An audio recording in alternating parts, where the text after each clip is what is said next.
In today's video, I'm going to teach you how to create an interactive design using Framer, a powerful tool that allows you to bring your digital visions to life effortlessly. Whether you're prototyping a new app or designing a sleek website, follow along as I guide you through these foundational steps to create a dynamic interface. Let's start by opening Framer. With your Framer application ready, one of the first essential actions is to press the F key on your keyboard. This shortcut quickly equips you with the Frame tool, a versatile feature that serves as the backbone for your design. Now, click and drag to draw and create your first frame. Think of frames as the canvas where you'll build and organize your content. Imagine you're setting a stage for an engaging performance. This is where the action happens. Once the frame is in place, let's make it interactive and informative. You can do this by double-clicking inside this newly created frame and then typing your desired text. This might be a headline, a call to action, or simply a label, whatever suits your design needs. Text can bring context and clarity, and it's one of the primary elements users will interact with. Next, let's improve navigation by linking this frame to another page within your project.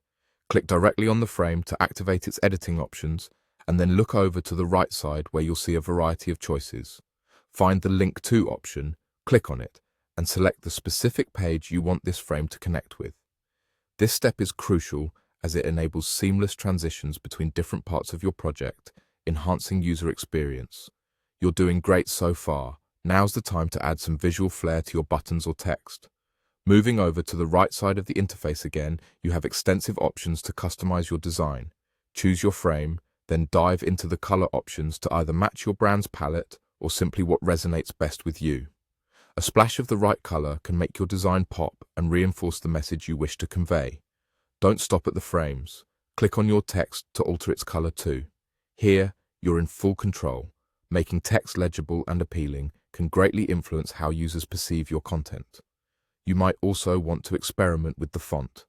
Selecting the perfect font can greatly transform the personality of your design, so feel free to play around with different types until you find just the right fit. The power of Framer lies in customization. Take your time to explore and refine every detail to meet your vision. Once you're satisfied with how everything looks and functions, it's time to let the world see it. Click on the Publish button, and just like that, your interactive design is brought to life and ready to be shared. This basic walkthrough should empower you to start creating with confidence in Framer. Thank you for joining me today. Keep experimenting, keep learning, and most importantly, keep designing.